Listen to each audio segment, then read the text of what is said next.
యోసేపు మరియా ఒక వారం అయిన తరువాత సున్నతి చేయు దినములు ప్రారంభమైనప్పుడు బాలుని యెరూషలేమునకు తీసుకువెళ్లి అతనికి యేసు అని పేరు పెట్టి ప్రతిష్ఠించిరి. నీతిమంతుడు భక్తిపరుడై క్రీస్తును చూడకమునకు మరణము పొందడని పరిశుద్ధాత్మ ద్వారా తెలుపబడిన సీమోను కనిపెట్టియుండెను. నాథా, ఇప్పుడు నీ మాట చొప్పున సమాధానముతో ఈ దాసుని పూర్ణించుచున్నావు.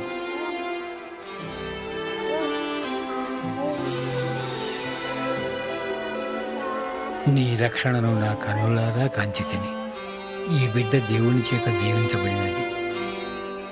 మీరిరువురు దీవించబడదు.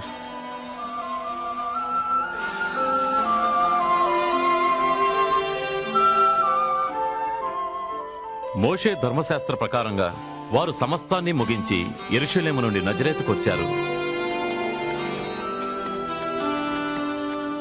యేసుకు 12 ఏండ్ల వయసు వచ్చినప్పుడు యోసేపు మరియమ్మలు యేసును యెరూషలేముకు పస్కా పండగకు తీసుకుని వెళ్లారు. తిరుగు ప్రయాణంలో యేసు తమతోనే ఉన్నాడనుకుని ప్రయాణం సాగించారు.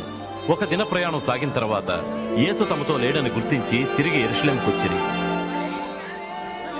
3వ దినం వారాయనను యెరూషలేము దేవాలయంలో బోధకులు పెద్దల మధ్యలో కూర్చుండి వారిని ప్రశ్నలు అడుగుచూ తర్కించుట చూచారు. ఇతను ఎవరి బిడ్డ ఇలాంటి ప్రశ్నలు అడుగుతున్నాడు? ఆయన నజరేతువాడు. మాతో వచ్చాడనుకున్నాం. అలా సాహసించి రానందుకు అతన్ని మన్నించండి. ఆయన జ్ఞానానికి వారు ఆశ్చర్యపోయారు.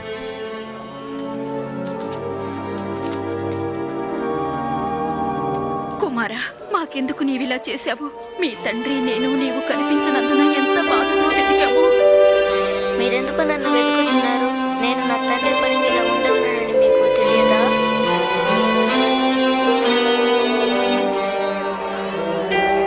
ఆయన వారితో నజరేతుకొచ్చి వయస్సునందు జ్ఞానమందు దేవుని దయయందు మనుష్యుల దయయందు వర్ధిల్లుచుండెను.